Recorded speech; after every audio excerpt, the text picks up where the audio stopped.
10 things you absolutely need to know before moving to Ventura County, California. I'm Brandon Taylor with the Taylor Real Estate Consultants, and as somebody that was born in Ventura, as a Ventura native, there's definitely some things you need to know. Because while this place looks like paradise on Instagram and social media, there's a few surprises that some people don't find out until after they move here. I'm talking about the hidden costs, the microclimates, and the lifestyle shifts that can either make or break your experience while living here.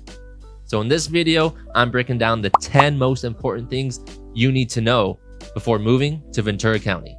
If you're thinking about moving to Ventura County, whether you're buying your first home, selling a property, investing, or relocating, we would love to help. I talk to people just like you every single week who are making their next big move, and we know how overwhelming that can be. But the good news is you do not have to figure it out all alone. Give us a call or shoot me a text at 805-804-2188 or check out the links in the description below to set up a time to chat. And let's make your move to Ventura County smooth and stress-free. Number 1, Ventura County's hidden geography. Ventura County is made up of 10 cities, just to name a few: Ventura, Camarillo, Oxnard, Thousand Oaks, Simi Valley, each offering a completely different vibe and microclimate. For example, imagine driving 15 minutes going from sunny blue skies to a thick fog bank. Well, that's exactly what you could get here. Ventura is more of a coastal, laid-back, breezy beach town, while Camarillo is more sunny, suburban, master plan community, and Thousand Oaks tends to be more upscale and family-oriented. So why does this matter? Well, many relocation buyers move here thinking all of Ventura County feels coastal and sunny every day, which isn't entirely true. Some inland cities can be 10 to 15 degrees warmer than our coastal cities of Oxnard, Port Hueneme, and Ventura. Also, because we are located along the coast, we do get that thick fog bank and marine layer that I mentioned earlier. We call this May gray or June gloom. Some days it may burn off at 10 a.m. and other days it could burn off until 2 p.m. So if that sounds like something that you may not enjoy, I would suggest looking into Camarillo, Thousand Oaks, or even Newbury Park, some of our other inland cities. Number 2, the cost of living reality. At the time of this video, the median home price hovers around the mid 800,000s, which is lower than most parts of our neighboring counties, Los Angeles and Santa Barbara County, but still higher than the national average. Property taxes seem to be manageable, around 1.25%, but utilities, insurance costs, especially fire insurance, groceries, and income tax can all be a surprise to newcomers to the area.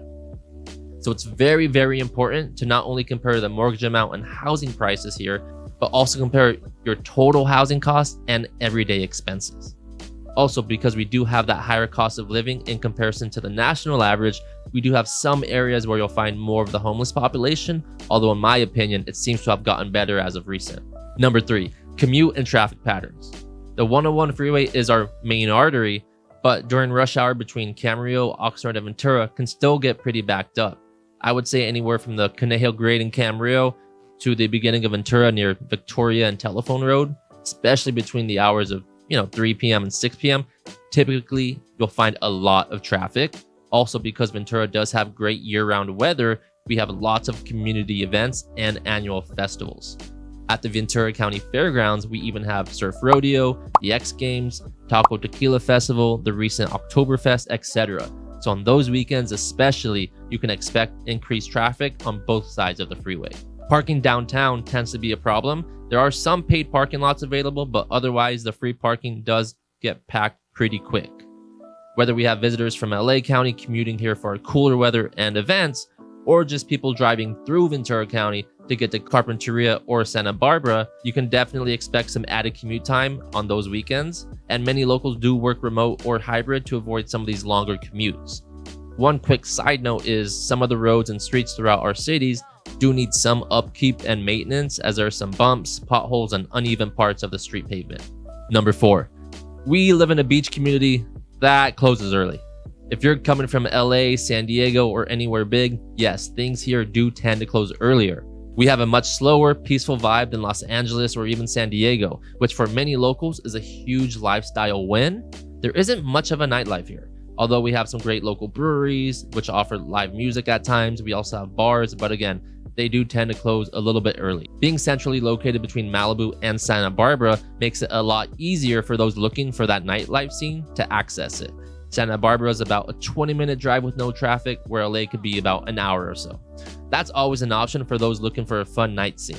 Number 5, schools and education. Ventura County schools rank very well within Southern California, standout districts in Thousand Oaks and Camarillo.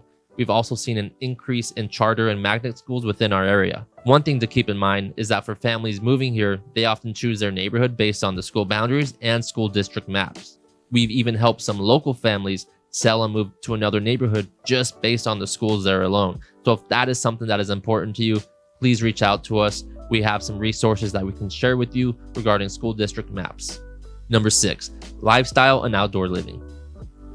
Outdoor living is huge here, with miles of coastline making great for surfing, kayaking, fishing. We also have many hiking, mountain biking, and walking trails in our area, some with slight elevation gain and others with a much more offering hike. The reward with some of those higher elevation climbs is you get to capture the beautiful panoramic view of the ocean and coastline that Ventura County has to offer. Again, because we do have that great year-round weather, we have lots of farmers markets with tons of local produce. Camarillo has their farmers market in Old Town Camarillo, Ventura has theirs on Main Street, and Port Hueneme, Oxnard has a huge Channel Islands farmers market. So there's definitely a lot of outdoor recreation and activities here. Number 7, the job market and local economy. The job market's fairly good here. Some of our key industries include healthcare, education, agriculture. We have the Point Mugu and Port Hueneme naval base that feeds into our military job market. Thousand Oaks is also home to Amgen, the biotechnology company. So many of our residents do commute to LA County for work, but choose to live in Ventura County for the better quality of life and less density. Number 8, housing inventory right now is pretty tight. Although we've seen a slight increase in our inventory, we're still experiencing historically low inventory, meaning we simply just do not have enough supply of homes on the market to meet the buyer demand. Currently, we're sitting at about 3.5 months of supply. Basically, if we don't list any more homes on the market and only sell what's currently out there, we would be out of properties to sell in 3.5 months. So what's all this social media chatter about us being in a buyer's market then? Remember, real estate is hyper-local, meaning what's happening in one market in one part of the country may not happen in the other. So a good rule of thumb is anything less than 4 months of inventory is considered to be a seller's market. Anything above 6 months is considered to be a buyer's market. And in between 4 to 6 months is more of a balanced market. With that being said, many homes here in Ventura County are sitting a little bit longer and taking a little bit longer to sell. So we'll take a deeper dive into our local real estate market and some of the trends and statistics in a future video. Number 9, the safety and community feel. Ventura County as a whole consistently ranks as one of California's safest communities. Looking at the screenshot from the Ventura County Civic Alliance, the report identifies Ventura County as one of the safest large counties in California, according to the data from the California Department of Justice. There are many neighborhood watch programs, very clean parks, especially in Camarillo, and strong local pride that makes Ventura County great for families. Number 10, once you live here, you probably won't want to leave. People say this all the time, and it is true. The combination of safety, community, coastline, weather, and pace is truly unique. So if you want personalized advice based on your goals of buying, selling, or investing in Ventura County, schedule a call with us using the link below. And if you found this video helpful, be sure to hit like and subscribe so you don't miss out on any of our future videos. We'll see you in the next one.